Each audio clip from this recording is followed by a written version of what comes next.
Hello Nai-Z of planet Earth, my name is Zaini Demus, and in this episode we're going to be talking about keening and Stresslock for the Nai-Z. Now you could think of keening as being the mechanisms and manifestations that come out of a given human design when they are being pushed in an extreme fashion. Is keening needed? Yes, it's definitely needed. And the reason for that is because you need to be able to push yourself to extremes in order to grow in any way. For example, if you're an athlete, you have to push yourself in order to get stronger, get better at whatever it is you're doing.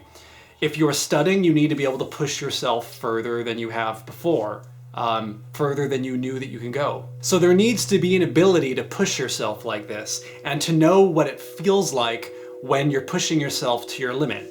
Now this is very serious stuff that we're getting into because you are pushing yourself to your limit, and this is something you need to be able to do, and it's important that you're able to do that. And it's also important that you know what it feels like to take yourself in this direction, what the degrees of extreme usage feels like. That'll vary from mojo to mojo because their powers are different, their hierarchies are different, and therefore the stress system, as they put extreme usage on their mojo design, will manifest differently.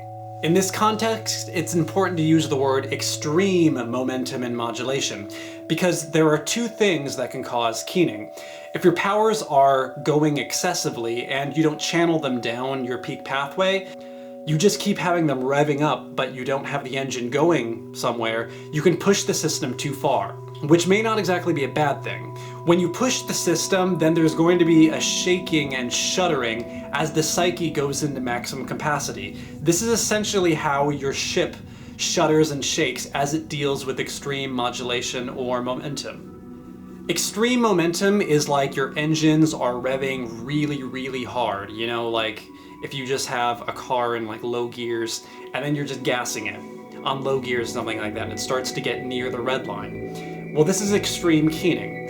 It's getting close to the red line, but it's not quite passing it to going in the points of danger yet.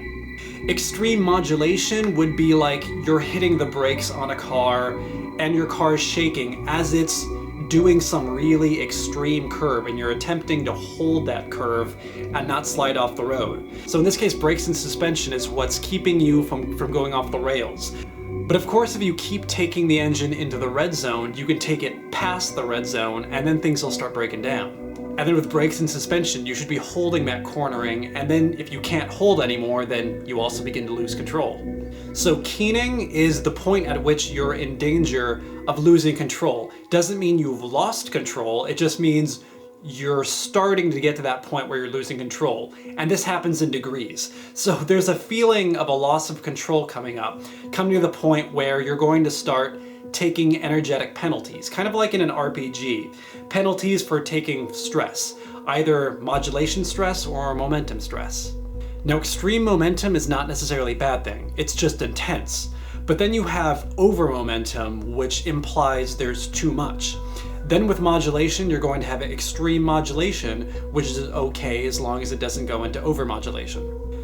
So you should interpret keening in the same way that you would interpret signs of fatigue, either mental or physical exhaustion. So if you're pushing yourself to work or study, then you need to know your limits. But you don't want to not push yourself because then you wouldn't reach your potential and then you wouldn't grow. So it's something that you're going to want to work up to. Like if you're going to the gym for the first time, as you learn what's taxing to your system, you can do it in increments and learn what your limits are. And each day you go, you learn a little bit more, push your limits further and further than what you thought was previously your limits. And a great way to do that is mojo reading. When you first get into mojo reading, then you're going to start getting fatigued kind of quickly, but over time, it'll get to where you can go longer and longer and then go deeper and deeper into the mojo reading without getting fatigued so quickly.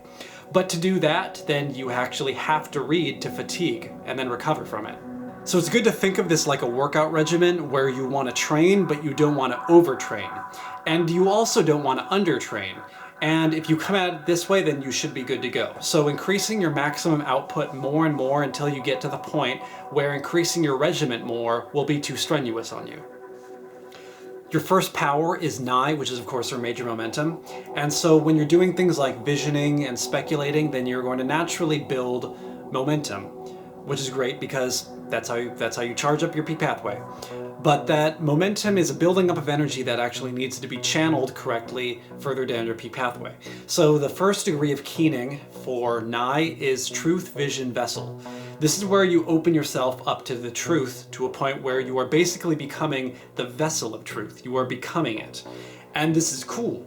But there are issues that can come from that, in that the simulator is a very intense experience. And it can become overwhelming, your lens can become cloudy, it can be painful, it can be mind-blowing and confusing. Basically, you can be getting thrown around by the simulator. And that's something that's intense.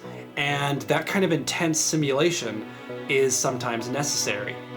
But you gotta know when enough is enough. You can take some of that, but you have to know when, okay, that's a little too much for me. So you are designed to kind of take the intensity of your simulator, but you kind of have to know when to call it. Otherwise, that kind of jarring you around can just deplete you. So there's an awareness of the process that you need to have in order to gain mastery over the power of Nai.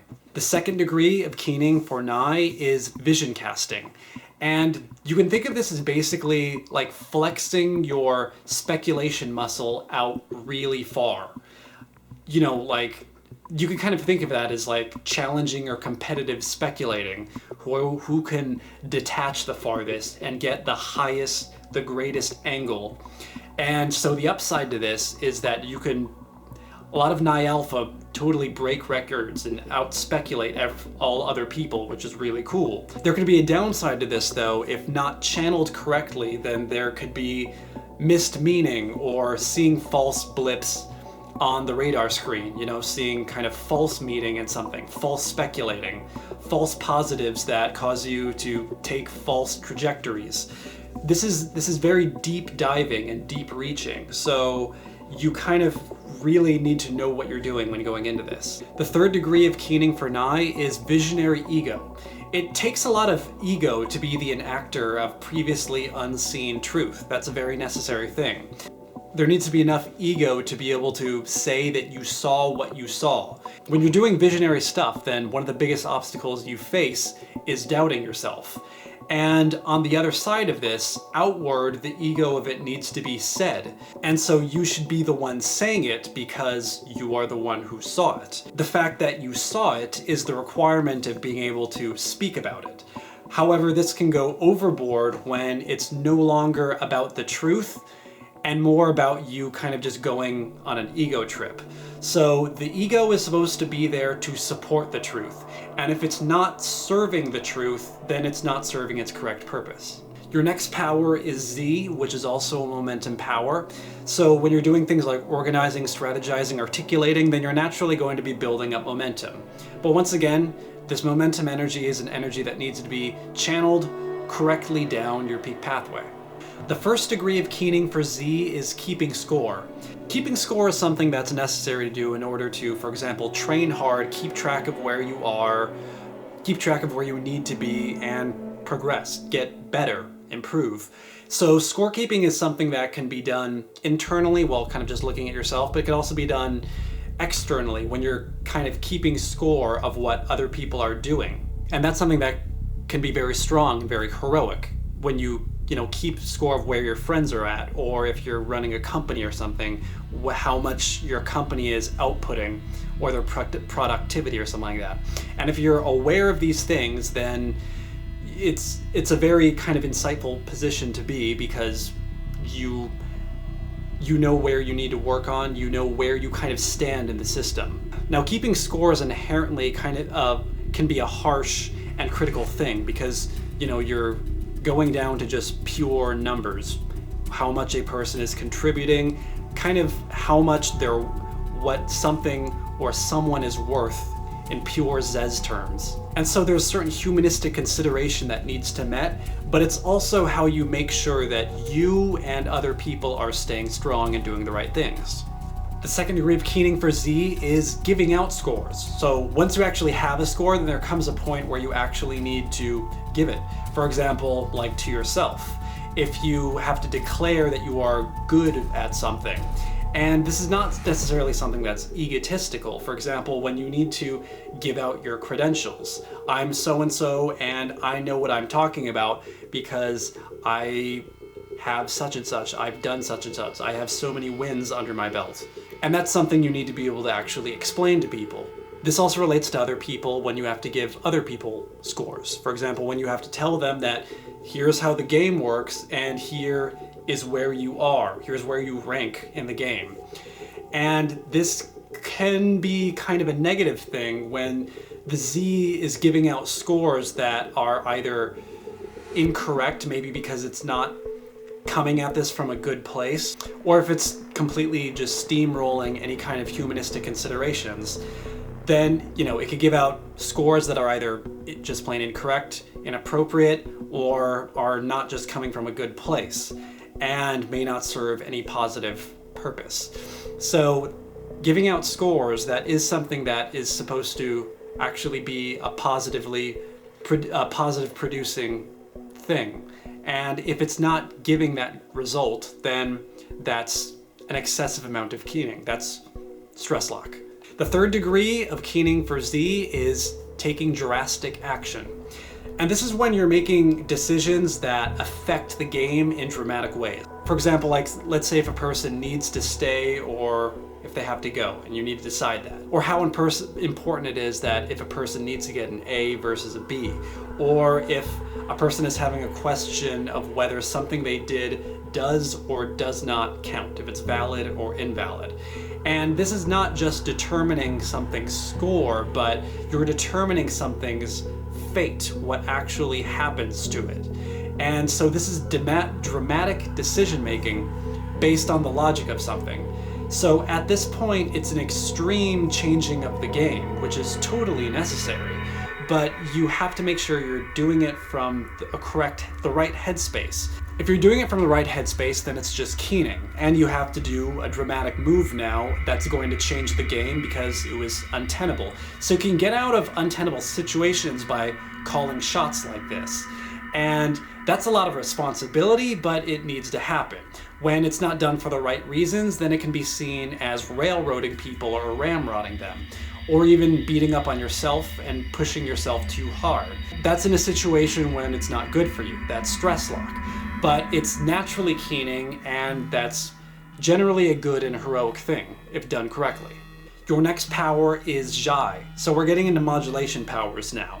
And so whenever you're doing things like empathizing and internalizing, as you're thinking about point positions on things, or as you feel for the plight of other people, then this is something that's going to cause Zhai modulation, which is something that you're actually supposed to do. You are supposed to modulate, but you're supposed to do it in a way that's harmonious to your peak pathway. And if you do it too much, then it could go into overmodulation. But there are times when you'll experience extreme keening poignancy, and what you need to do is do it in the correct degrees. The first degree of keening for Zhai is the me time tractor beam. This is an intense desire for me time. You really want to have some me time, and this is generally a good thing for the Nai-Z because the Nai-Z can often go into really hard workaholic modes where they're so pressed for getting flags forward, and they're crunching each flag forward to a point where it's just like, you do one flag forward and then that kicks off another flag forward, which kicks off another flag forward, and they can often forget to actually leave some time to take care of themselves. So this is good for your Zhai. When it gets worked up, it tells you to come in and look at yourself to see if you were doing good.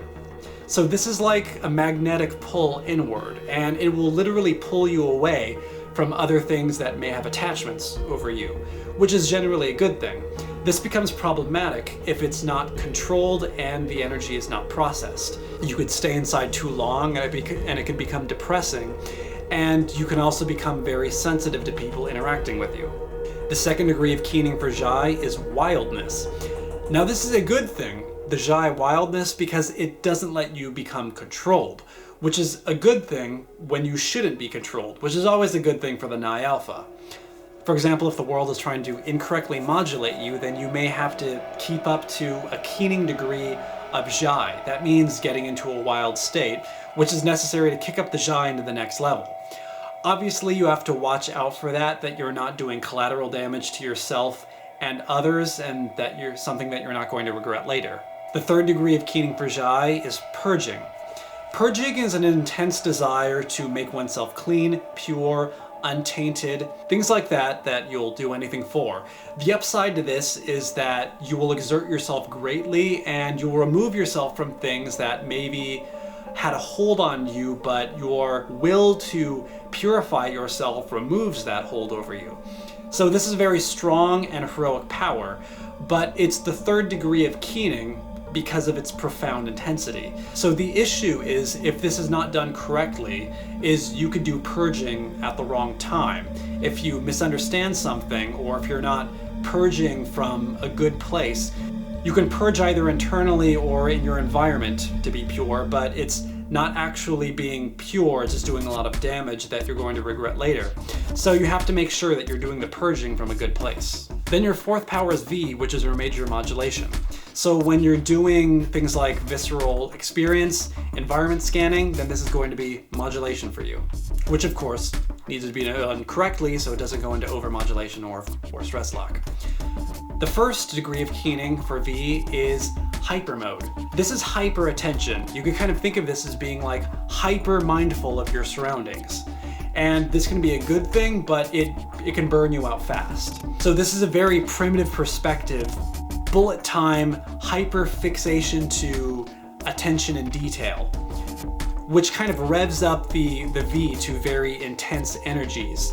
You're going very liquidy in this state, going within the moment. And so this is a really strong power of V, but it's starting to go into the red line power, so it needs to be done wisely. The second degree of keening for V is kinetic hypnosis. And this comes into play, for example, with Kensei fascination or deep drinking in, which on the negative could become something that's addictive or can go into overdose. There's a certain impatience in moving that comes with this, meaning a deep drive to want to continue moving, which generally is also kind of a power, but becomes problematic if excessive. The third degree of keening for V is childlike charged. Now this is a certain really profound kind of extreme giving over to the V, giving over to the environment where you're kind of becoming it. So explosive ecstasy, unbridled enjoyment, bodacious bliss. Those are the cool parts. But this can become problematic if there's a loss of urge control. And this can also come with this certain mercurial nature, because as you become the visceral environment, then you kind of change with a certain mercurialness with the environment. You know, the environment becomes cold, then you are cold to the core. The environment becomes hot, you are hot to the core. And it kind of molds you to a point where you are kind of liquid within the environment, and you are changing as organically and as viscerally as it changes. So you can kind of engage in human versus nature, or human versus the world at large. Okay, so the next thing that we get into as we talk about things like extreme keening, we're talking about extreme stuff here, is the warning sequence.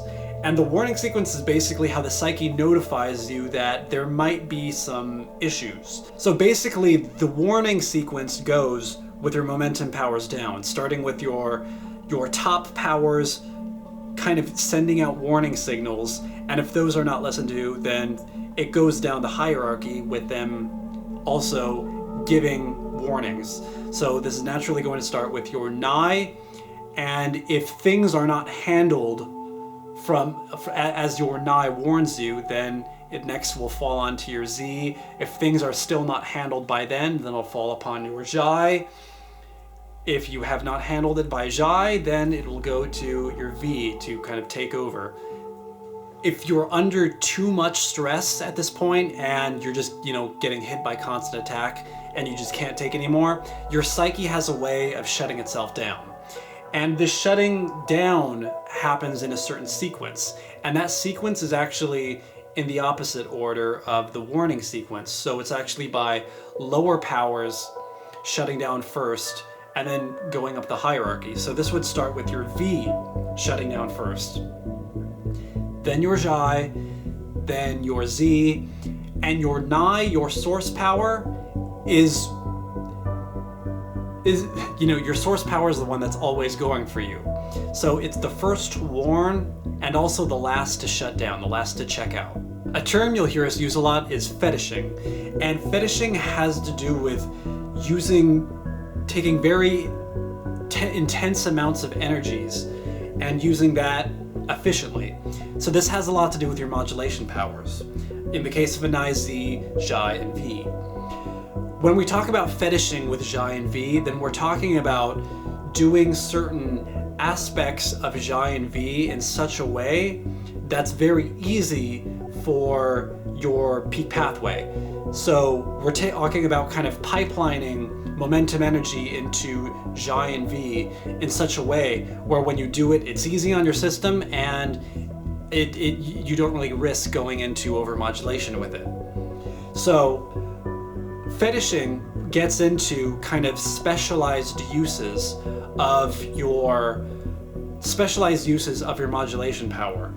Ways that you're using your modulation powers that are on the terms of your momentum powers. And so you're actually able to kind of take certain energies that are generated from your momentum powers and then pipeline them down your peak pathway in such a way where you're able to kind of turn around modulation Zhi and V maneuvers in such a way that's very easy and very efficient on your peak pathway. Another term you'll hear us throw out a lot is, in the context of Stresslock, being locked up. And now being locked up refers to keening to such a high degree, not just extreme keening, overmodulation, Stresslock to such a high degree where it's actually doing kind of chronic damage to yourself. Now, Stresslock in a short term, overmodulation in short term is not necessarily a bad thing. Let's look at this in an analogy with working out. If let's say you overwork yourself in 1 day's regimen and you pull a muscle, you could wait like a week and you'll be fine. Time heals this. Now, if you are constantly overworking yourself, then your body will literally just start eating itself alive. You're doing excessive damage to it, and that damage is just stacking up.